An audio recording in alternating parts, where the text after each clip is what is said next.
The morning sun was just breaking through the oak trees when David heard his 8-year-old daughter crying in the hallway.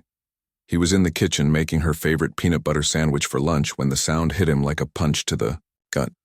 This wasn't her usual whining about homework or wanting to stay home from school. This was different. This was the kind of crying that meant something was really wrong. "Lily, what happened, sweetheart?" David asked, dropping the sandwich and rushing to where his daughter stood by the front door. Her small backpack was still on her shoulders and her leg braces caught the morning light streaming through the window. Tears were streaming down her cheeks and she was shaking. "Daddy, the mean lady made me get off the bus," Lily sobbed, wiping her nose with the back of her hand. "She said I'm not allowed to ride it anymore because of my legs." David felt his blood run cold. He knelt down to his daughter's level, keeping his voice calm even though his heart was racing. "What mean lady, honey? Tell me exactly what happened." Through her tears, Lily explained how she had been waiting at the bus stop with 3 other kids from their neighborhood. Everything was normal until Mrs. Richardson showed up. She was the woman who lived in the big white house at the corner, the one who always seemed to be watching everyone from her perfectly manicured lawn.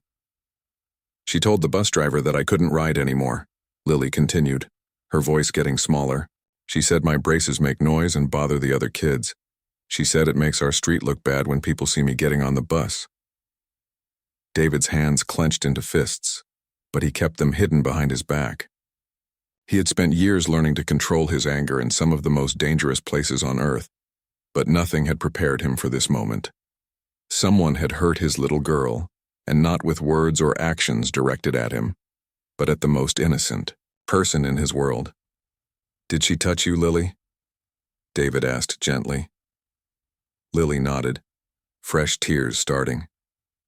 "She grabbed my arm and pulled me away from the bus. She said I had to walk home and tell you that disabled kids aren't allowed on the bus in this neighborhood anymore."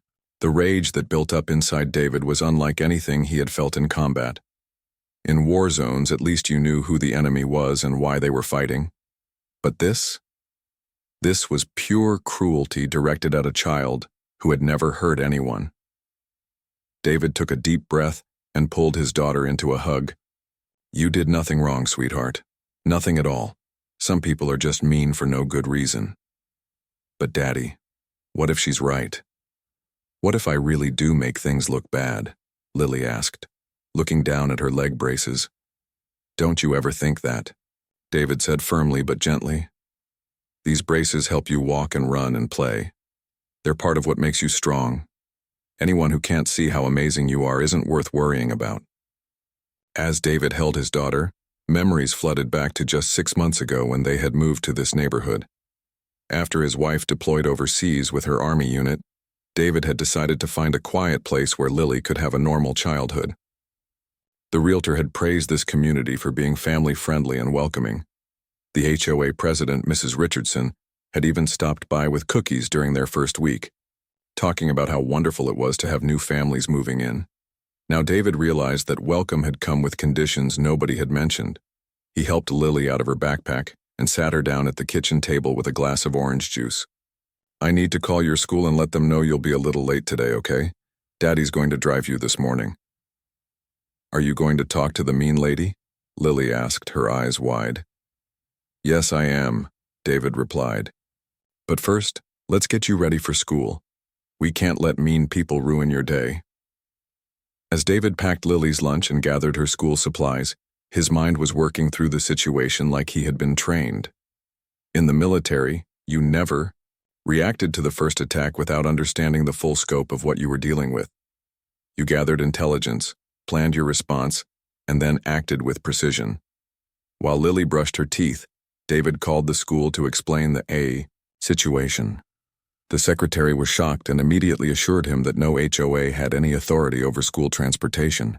She also mentioned that they had received a complaint earlier that morning from someone claiming Lily was a disruption on the bus, but they had dismissed it as nonsense.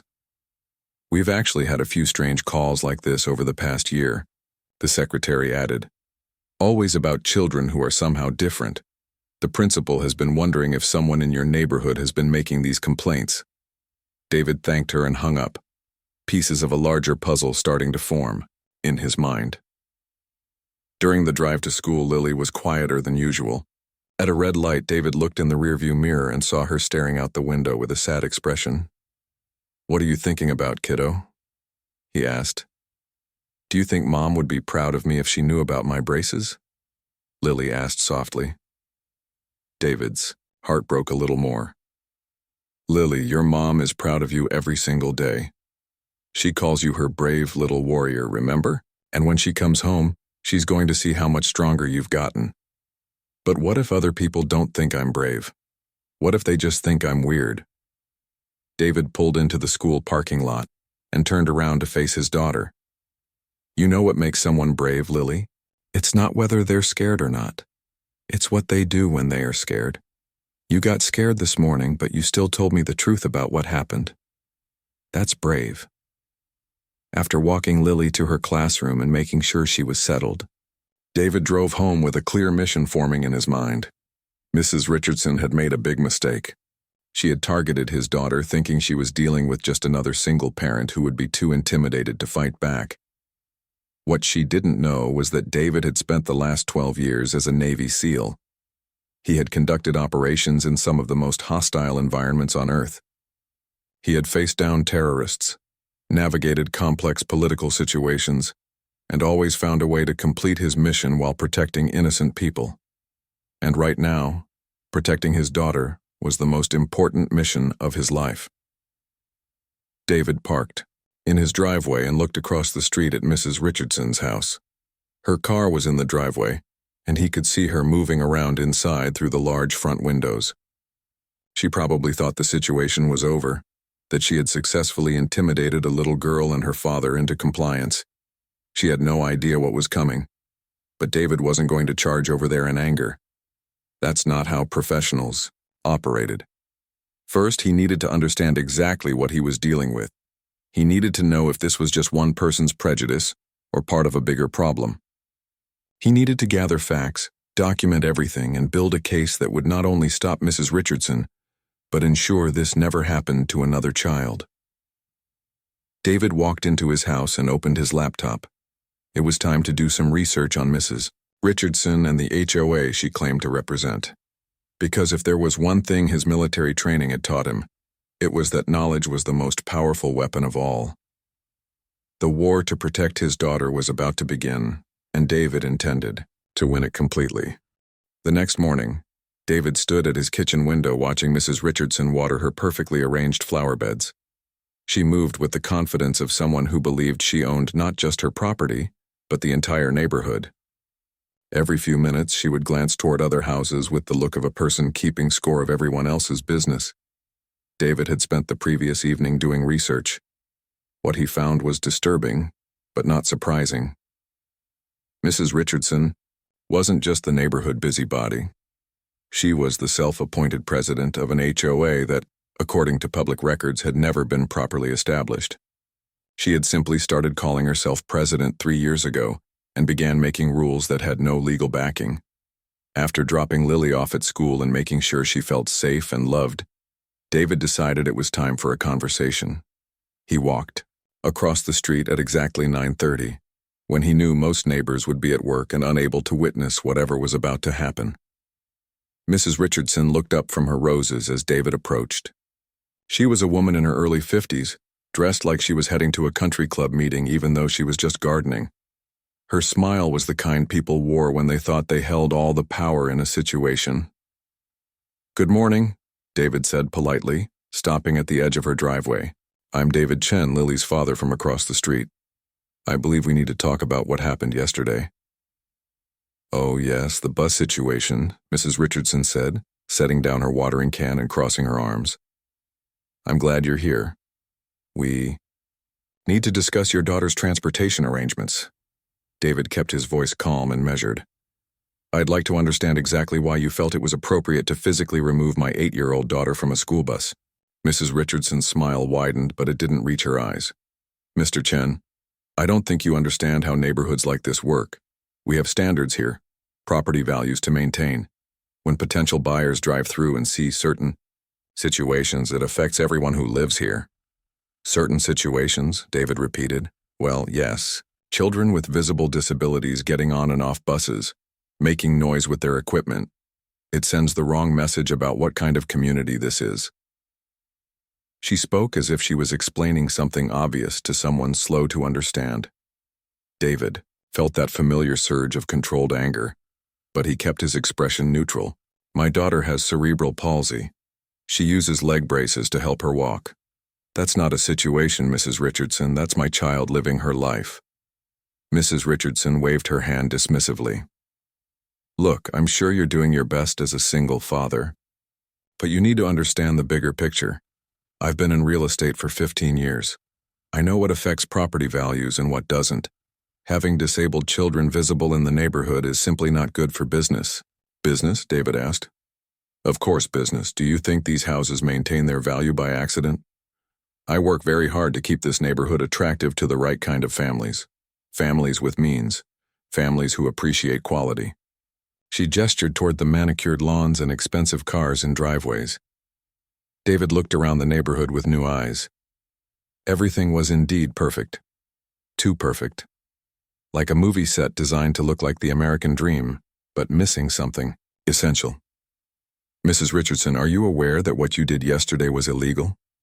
David asked quietly. She laughed, actually laughed. Illegal? Mr. Chen, I think you've been watching too many movies. I'm the HOA president. I have every right to enforce community standards. In fact, I have a duty to do so. David pulled out his phone and showed her the screen. I called the county recorder's office yesterday. There is no legally registered HOA for this neighborhood. There never has been. For the first time, Mrs. Richardson's confident expression flickered, but she recovered quickly. Legal technicalities don't change the reality of the situation. The homeowners in this area have an understanding. We look out for each other's investments. By discriminating against disabled children? By maintaining standards, she said firmly. Look, Mr. Chen, I can see you're not from around here originally. She let that comment hang in the air, and David understood she wasn't just talking about the neighborhood. What exactly are you implying? David asked. I'm not implying anything. I'm stating facts. This is an established community with established ways of doing things. People move here because they want a certain lifestyle, a certain appearance. They don't want their children exposed to complications. David realized this conversation was revealing more than just Mrs. Richardson's views on disability. She was showing him a whole worldview built on exclusion and appearances. Has my daughter done anything to harm another child? David asked. It's not about harm. It's about appropriateness. Some children require more attention, make more noise, draw unwanted attention. Your daughter's condition makes other parents uncomfortable. Which parents? Mrs. Richardson seemed flustered by the direct question. Well, several have expressed concerns. The Johnsons, the Williamses, the Martinez family. Have you spoken to them directly about this? I don't need to take a survey, Mr. Chen. I know this community. I know what's best for property values and family life here. David was starting to understand that Mrs. Richardson had created her own little kingdom, with herself as the ruler making decisions based on her own prejudices while claiming to represent others. Mrs. Richardson, let me be very clear about something. My daughter will continue to ride the school bus. She has every legal right to do so, and no fake HOA rule is going to change that. Her face hardened. Mr. Chen, I don't think you understand who you're dealing with. I have connections in this town. I know school board members, city council members, even the police chief. I've been handling problem families in this neighborhood for years. Problem families. The Williams family with their loud music. Gone.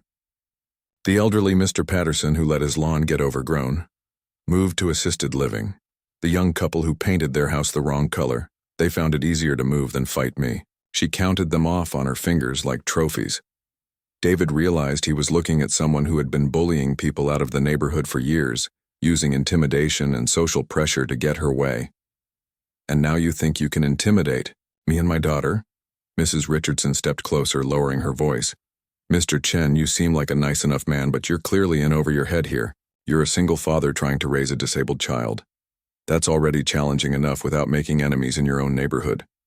Why don't you make this easy on yourself and find a more suitable place to live? The suggestion hung in the air between them like a threat. David looked at this woman who had hurt his daughter, who had been terrorizing families for years, who thought she could force people out of their homes based on her own narrow view of what belonged. In her perfect world, Mrs. Richardson, David said quietly, I think you've made a serious mistake. Oh? And what mistake is that?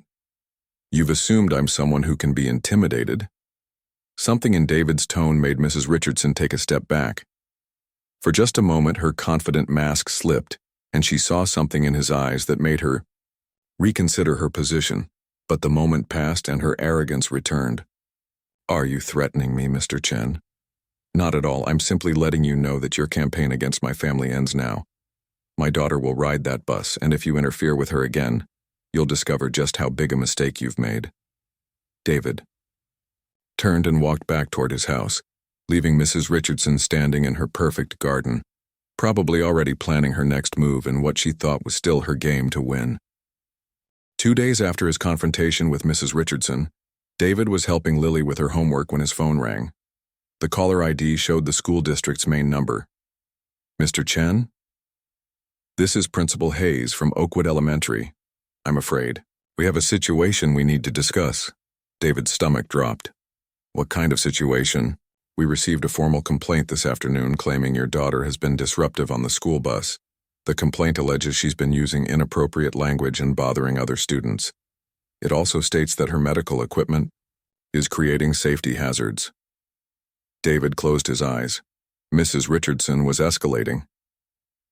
Principal Hayes, my daughter is 8 years old and has never used inappropriate language in her life, and her leg braces are prescribed medical equipment.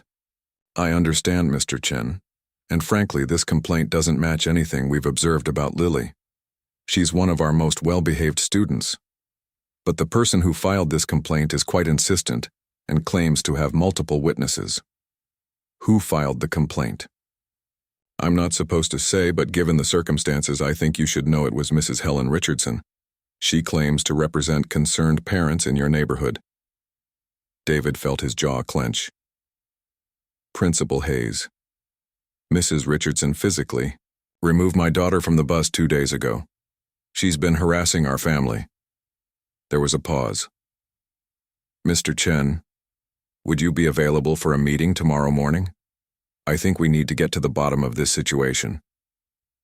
After hanging up, David looked at Lily, who was pretending to work on her math problems but was clearly listening to every word. Daddy, am I in trouble? She asked in a small voice. No, sweetheart, you're not in trouble at all. But the mean lady is still trying to cause problems for us. David sat down next to her. Lily, I need to ask you something important. Has Mrs. Richardson tried to talk to you again? Or has anyone else said anything to you about your braces? Lily shook her head, then stopped. Well, yesterday at the bus stop, Mrs. Johnson's son Tyler asked me why I walk funny, but he wasn't being mean. He was just curious. What did you tell him?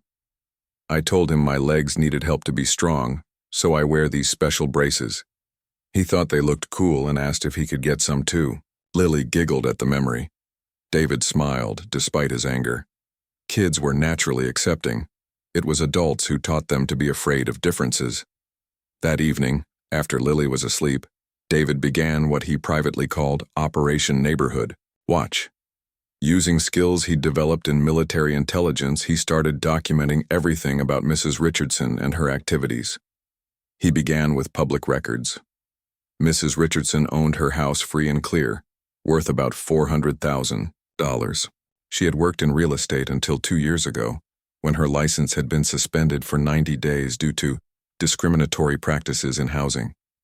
The suspension had been lifted, but there were notes in her file about multiple complaints. Next, David started talking to neighbors.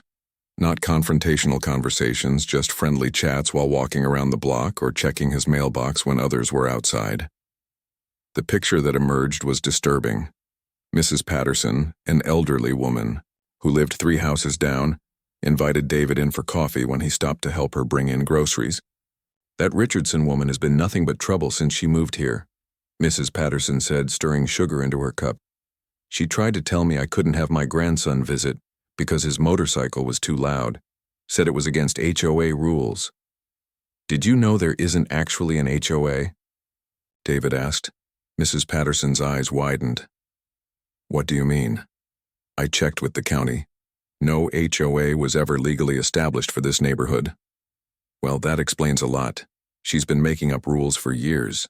Told the Martinez family they couldn't put up Christmas decorations that were too ethnic.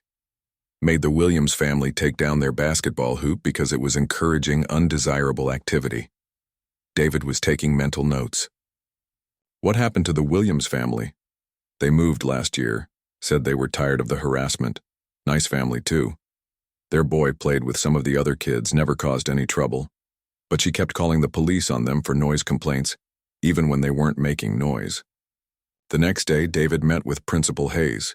The meeting went better than expected. Mr. Chen, I've been doing some research of my own, the principal said, spreading files across his desk. Mrs. Richardson has filed complaints about 17 different children over the past 3 years. The complaints range from noise issues to claims about inappropriate behavior to allegations of safety hazards. 17 kids? Every single complaint was about children who were somehow different. Special needs kids, children from minority families, kids whose families didn't fit her apparent idea of what belongs in the neighborhood. Principal Hayes pulled out another file.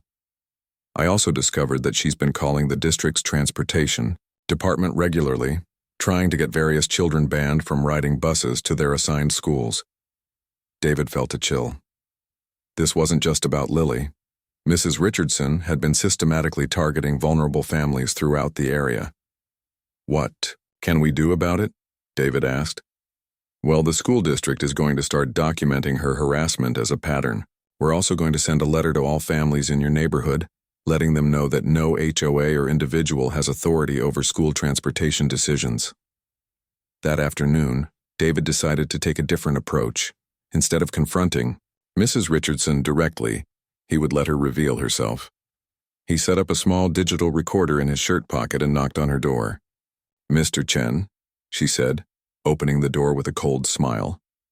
I hope you've had time to think about our conversation. Actually, I have. I wanted to discuss your concerns about the neighborhood. She invited him in, clearly thinking she had won some kind of victory. Her living room was like a museum, everything perfectly arranged and spotlessly clean. I'm glad you're being reasonable, she said, settling into an expensive-looking chair. I've been working on solutions for your situation. What kind of solutions? Well, I've been in contact with some lovely communities about 20 minutes from here. Much more suitable for families with special circumstances. Better access to medical facilities, specialized schools, that sort of thing. David kept his voice neutral. You've been looking at houses for us? Not exactly looking, but I do know several real estate agents who specialize in transitions. I could make some calls, maybe help you find something more appropriate quickly. And if we choose to stay here? Mrs. Richardson's expression hardened. Mr. Chen, I thought I made this clear. This neighborhood has standards. I've worked very hard to maintain those standards, and I won't let one family's challenges undo years of careful community building. What exactly are you prepared to do to maintain these standards? Whatever it takes, she said without hesitation. I have friends in city government, connections at the school district, relationships with local business owners. I can make life very difficult for families who don't fit in. You're talking about harassment. I'm talking about community preservation. Some people understand that, and some people need to be educated about it. David realized he was listening to someone who genuinely believed she was justified in everything she was doing. In her mind, she was protecting something valuable rather than destroying it. Mrs. Richardson, what would you say to someone who told you that your actions were illegal? She laughed. Illegal? Mr. Chen, I've been handling neighborhood issues for years without any legal problems. The law is on the side of property owners who are protecting their investments. David stood up. Thank you for clarifying your position. So, you'll consider relocating? I'll consider my options, David said, which was true. He was considering options Mrs. Richardson couldn't even imagine. That night, David sat in his home office reviewing everything he had learned. Mrs. Richardson wasn't just a neighborhood bully. She was running a systematic campaign of harassment that had driven multiple families from their homes. She had convinced herself she was justified and had been doing it for so long that she felt untouchable. But David had spent years dealing with people who thought they were untouchable. He knew that everyone had weaknesses, everyone made mistakes, and everyone eventually faced consequences for their actions. Mrs. Richardson's biggest mistake was assuming David would be as easy to intimidate as her previous targets. Her second, biggest mistake was documenting her harassment in official complaints and recorded conversations. Now it was time to show her what happened when you targeted the wrong family. The community center was packed on Thursday evening. David sat in the back row with Lily beside him, watching as Mrs. Richardson stood at the front of the room like she was running a town hall meeting. She had sent out official-looking notices to every house in the neighborhood announcing an emergency HOA meeting to discuss community standards and safety concerns. Most of the neighbors had shown up, probably out of curiosity more than anything else. David recognized faces from his walks around the block, people he'd chatted with while getting mail or taking out trash. They looked confused about why they were there. Mrs. Richardson had dressed for the occasion in a navy blue suit that made her look like she was running for office. She'd even brought a small podium and had papers spread across a table like official documents. "Thank you all for coming," she began, her voice carrying easily through the room. "As your HOA president, I've called this meeting because we have a serious situation that affects every homeowner in this community." David noticed several neighbors glancing at each other with puzzled expressions. He'd spent the past week having quiet conversations with people, and many were learning for the first time that there was no actual HOA. "Property values in our neighborhood have remained stable because we've maintained certain standards," Mrs. Richardson continued. "But recently, those standards have been threatened by new residents who don't understand or respect our community values." She clicked a remote, and a projector screen showed a slide titled, "Maintaining Community Excellence." David had to admire her preparation, even though her presentation was built on lies. "Tonight I'm proposing new community guidelines that will help preserve what makes our neighborhood special." She clicked to the next slide, which listed several bullet points including transportation guidelines and aesthetic standards. Mrs. Johnson, an elderly woman who lived 2 streets over, raised her hand. "Helen, I'm confused. When was this HOA established? I've lived here for 12 years and never heard about it." Mrs. Richardson's smile tightened slightly. "The HOA has been operating informally for several years, Margaret. Tonight we're simply formalizing our existing community understanding." "But don't we need to vote on creating an HOA?" asked Mr. Martinez, the man whose family Mrs. Richardson had reportedly harassed about their Christmas decorations. "That's exactly what we're doing tonight," Mrs. Richardson replied smoothly. "We're voting to ratify our existing community standards and elect official board members." David watched her work the room. She was good at this, he had to admit. She projected authority and made it sound like they were simply organizing something that already existed. "Now let's discuss the first issue," Mrs. Richardson said, clicking to a new slide. "School transportation safety concerns." The slide showed a photo of a school bus, but it wasn't a general stock photo. David realized with a shock that it was a picture of Lily getting on the bus, taken from across the street. Mrs. Richardson had been surveilling his daughter. "Some of our children are using transportation that creates safety hazards for other students," Mrs. Richardson continued. "Medical equipment on buses can be dangerous in emergency situations. Loud noises and disruptive behavior affect the educational environment for all children."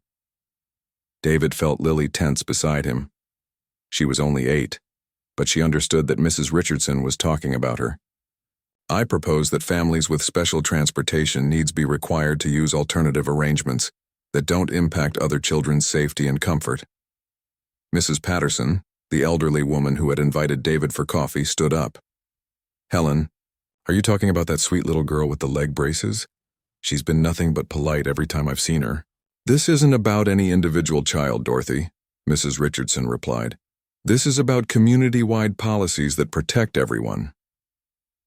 But it sounds like you are talking about a specific child, said Mr. Kumar, a software engineer who lived at the end of the block. And I have to say, I've never seen any safety issues with kids on the school bus. Mrs. Richardson's confidence wavered for just a moment. Mr. Kumar, with all due respect, you don't have children. Parents with kids in the school system understand these concerns better. Actually, I do have children, Mr. Kumar replied quietly. My son rides that same bus. He's never mentioned any problems. David could see Mrs. Richardson losing control of her narrative. Time to help that process along. He stood up slowly. I'd like to ask a question. All eyes turned to him. Mrs. Richardson's face went pale as she recognized him. Mrs. Richardson, you mentioned you're the HOA president. Could you tell us when this HOA was legally established and filed with the county? The room fell silent. Mrs. Richardson gripped the podium. As I mentioned, we're formalizing arrangements that have existed informally. So there is no legal HOA currently? David asked. Well, not technically, but... And you've been collecting fees and making rules for a non-existent organization? Mr. Chen, I don't think you understand how neighborhood associations work. David smiled. Actually, I understand quite well. I also understand that photographing children without parental consent and filing false reports with school districts are serious legal issues. The murmur that went through the room told David that neighbors were starting to connect dots. Mrs. Richardson tried to regain control. Mr. Chen, everyone here knows about your situation. Your daughter requires special accommodations that impact other families. We're trying to find solutions that work for everyone. My daughter has cerebral palsy, David said clearly. She uses leg braces to help her walk. There's nothing shameful about that, and there's nothing dangerous about it. Daddy, Lily whispered, tugging on his sleeve. Do I have to talk? David knelt down to her level. Only if you want to, sweetheart. But these are our neighbors. They're not scary. Lily looked around the room at all the faces watching her. Then she stood up on her chair so everyone could see her better. Hi, everyone, she said in her clear 8-year-old voice. I'm Lily. Mrs. Richardson says I'm dangerous because of my leg braces, but I'm not dangerous. I just need help walking sometimes. The room was completely silent. Several people were clearly fighting back tears. I like riding the bus with the other kids, Lily continued. We talk about school and cartoons and stuff. I don't think I'm scary. Mrs. Johnson stood up. Honey, you're not scary at all. You're brave and sweet.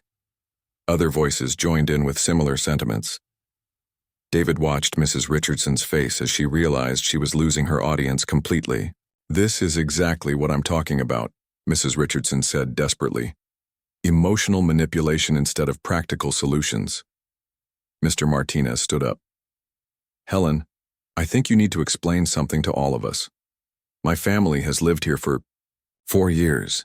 You've complained about our decorations, our music, even our cooking smells. You said it was all HOA policy. But if there's no HOA, what gives you the right to harass families? I wasn't harassing anyone. I was maintaining community standards. Whose standards? Asked Mrs. Patterson. I've been here longer than anyone, and I never agreed to any standards. David decided it was time to reveal what he'd learned. Mrs. Richardson, would you like to tell everyone about the Williams family? The Johnsons who moved last year? The elderly Mr. Thompson, who suddenly decided to move to assisted living? Mrs. Richardson's face went white. I don't know what you're implying. I'm not implying anything. I'm stating facts. You've been systematically harassing families to force them out of this neighborhood. You've filed false complaints, made up rules, and threatened people. The question is why? The room was completely silent now. Everyone was staring at Mrs. Richardson, waiting for an answer. I've worked hard to maintain property values in this neighborhood, she said finally. Some people don't understand what that requires. Property values, David repeated. Or did you just not like having neighbors who didn't look like you or live like you? That's not what this is about. David pulled out his phone and played a recording. Mrs. Richardson's voice filled the room. Whatever it takes. I have friends in city government, connections at the school district, relationships with local business owners. I can make life very difficult for families who don't fit in. The reaction was immediate. Neighbors started talking to each other, voices rising in anger and disbelief. "Order," Mrs. Richardson shouted. "We need to maintain order." "Mrs. Richardson," David said quietly, and something in his tone made the room go silent again. "I think it's time you understood exactly who you've been threatening." He stood up straighter, and for the first time since moving to the neighborhood, he let his military bearings show. "My name is David Chen. I'm a Navy SEAL with 12 years of service. I've conducted operations in some of the most dangerous places on Earth. I've dealt with terrorists, war criminals, and people who thought they were untouchable." The room was dead silent, but I've never encountered anyone as cruel as someone who would terrorize an 8-year-old child because she needs medical equipment to walk. Mrs. Richardson was staring at him like she'd seen a ghost. "You made a mistake, Mrs. Richardson. You assumed I was just another parent you could intimidate into leaving. You thought wrong." The silence in the community center stretched for what felt like forever after David revealed his background. Mrs. Richardson stood frozen at her fake podium, her face pale, and her confident mask completely shattered. The neighbors who had come, expecting a routine meeting, were now staring at a woman they were seeing clearly for the first time. Mr. Martinez was the first to speak. "Helen, is this true? Have you been making up HOA rules this whole time?" Mrs. Richardson's voice came out, as barely a whisper. "I was protecting our neighborhood.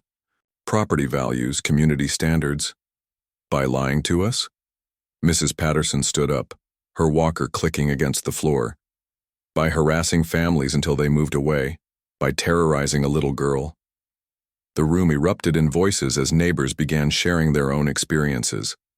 The Kumar family talked about complaints Mrs. Richardson had made about their outdoor cooking. The Martinez family described how she'd called the police multiple times for noise violations that never happened. Mrs. Johnson revealed that Mrs. Richardson had tried to force her son to remove his bedroom window decorations because they were too visible from the street. David watched it all unfold, still holding Lily's hand. This was what he'd hoped would happen. When bullies were exposed in front of their victims, the victims realized they weren't alone. "What happens now?" asked Mrs. Patterson, looking directly at David. "Now Mrs. Richardson faces the consequences of her actions," David replied. "I've spent the past week documenting everything. The harassment, the false complaints, the illegal surveillance of children, the fraudulent HOA claims." Mrs. Richardson finally found her voice again. "You can't prove anything, it's your word against mine." David pulled out a small digital recorder. "Actually, it's your word against your own word." He pressed play, and Mrs. Richardson's voice filled the room again, this time from their private conversation where she'd admitted to making life difficult for families who didn't fit her standards. "That's illegal recording," she protested.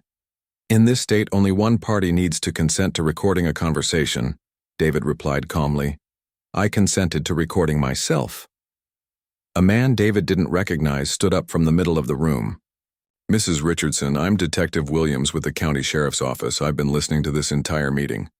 He showed his badge. "We've actually been investigating complaints about harassment in this neighborhood for several months." Mrs. Richardson's face went completely white. Detective Williams continued, "What we've heard tonight, combined with the evidence Mr. Chen provided to our office yesterday, gives us enough to move forward with charges. You're looking at harassment, filing false police reports, fraud related to the fake HOA, and potentially stalking charges for the surveillance of Mr. Chen's daughter." "This is ridiculous," Mrs. Richardson said, but her voice was shaking. "I was protecting this neighborhood." "From what?" asked Mr. Kumar. "From families who were different from you? From children who needed medical equipment? From people who didn't look like your idea of perfect neighbors?" Mrs. Richardson looked around the room, searching for even one supportive face. She found none. "You all don't understand," she said desperately. "I worked so hard to make this neighborhood special, to keep it safe and beautiful and valuable, by driving away good families." Mrs. Patterson shook her head. "Helen, The Williams family were wonderful people. Their son tutored my grandson in math. The Johnsons always helped elderly neighbors with yard work. You didn't make this neighborhood better. You made it smaller and meaner. Lily tugged on David's sleeve. Daddy, can I say something? David lifted her up so she could see everyone better. Go ahead, sweetheart. Mrs. Richardson, Lily said in her clear, brave voice. I'm sorry you thought I was scary. I'm not scary, I'm just a kid who needs help walking. My mom says that what makes people special isn't how they look or how they walk. It's how they treat other people. The room was completely silent. Several adults were wiping their eyes. Lily continued, I hope you can learn to be nicer to kids, because being mean to kids just makes them sad, and sad kids can't learn good things at school. Mrs. Richardson stared at this 8-year-old girl who was showing more grace and wisdom than she'd shown in years of adult life. Detective Williams stepped forward. Mrs. Richardson, I need you to come with me. We have some paperwork to complete. As they walked toward the exit, Mrs. Richardson turned back one last time. This neighborhood won't be the same without proper standards. You're right, said Mr. Martinez. It'll be better. After Mrs. Richardson and the detective left, the remaining neighbors gathered around David and Lily. The atmosphere in the room had completely changed from tense and confused to warm and supportive. I'm so sorry we didn't know what was happening, Mrs. Johnson said, kneeling down to Lily's level. If we'd known she was being mean to you, we would have stopped it. We need to make sure this never happens again, added Mr. Kumar. Maybe we should actually form a real neighborhood association, one that protects families instead of targeting them. Mrs. Patterson nodded enthusiastically. I'd like to be the first to nominate David for president. He's shown more leadership in 1 week than Helen showed in 3 years. David held up his hand, smiling. I appreciate that. But I think we should focus on making sure every family in this neighborhood feels welcome and safe. That's more important than any title. Over the next few weeks, the neighborhood transformed in ways David hadn't expected. The story of Mrs. Richardson's harassment campaign had spread beyond their small community, reaching local news and social media. Instead of the negative attention Mrs. Richardson had feared would come from having diverse families in the neighborhood, the community received positive recognition for standing up against discrimination. 3 families who had been driven away by Mrs. Richardson's harassment reached out to neighbors sharing their own stories. The Williams family was actually considering moving back now that the harassment had stopped. The school district formally commended David for bringing the pattern of false complaints to their attention, and they implemented new policies to protect families from harassment disguised as community concerns. Mrs. Richardson eventually pleaded guilty to harassment charges and was required to pay fines and complete community service. Her real estate license was permanently revoked. She quietly moved away from the neighborhood 2 months later.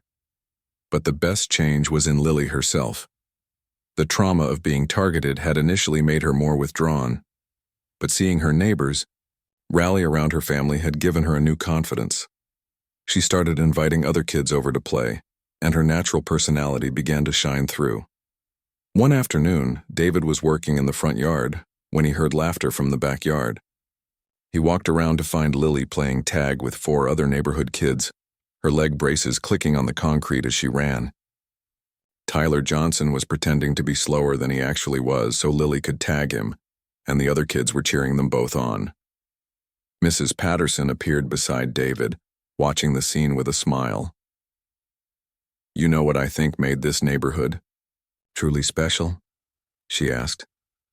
What's that? Not Helen's fake rules or her perfect lawns. It was having a dad who loved his daughter enough to fight for her, and a little girl brave enough to show adults how to be better people. David watched Lily laugh as she successfully tagged another child, her face glowing with joy and confidence. She is pretty amazing, isn't she? They all are, Mrs. Patterson said, gesturing to all the children playing together. And now they get to grow up in a neighborhood that celebrates what makes them special instead of trying to hide it. That evening, as David tucked Lily into bed, she looked up at him with serious eyes. Daddy, do you think Mrs. Richardson will ever learn to be nice? David considered the question carefully. I hope so, sweetheart. Sometimes when people are mean, It's because they're scared or hurt inside. Maybe someday she'll figure out that being different isn't something to be afraid of. I hope so too, Lily said, because everybody deserves to have friends. As David turned off her bedroom light, he reflected on how much had changed. He'd moved to this neighborhood hoping to give Lily a quiet, normal childhood. Instead, they'd faced discrimination and harassment that could have broken their spirits, but they'd also discovered something valuable. They'd learned that a real community wasn't about perfect houses and matching lawn ornaments. It was about people who stood up for each other, who celebrated differences instead of fearing them, and who understood that true strength came from protecting those who needed protection. Mrs. Richardson had tried to make the neighborhood smaller and more exclusive. Instead, her actions had made it bigger and more welcoming than it had ever been before.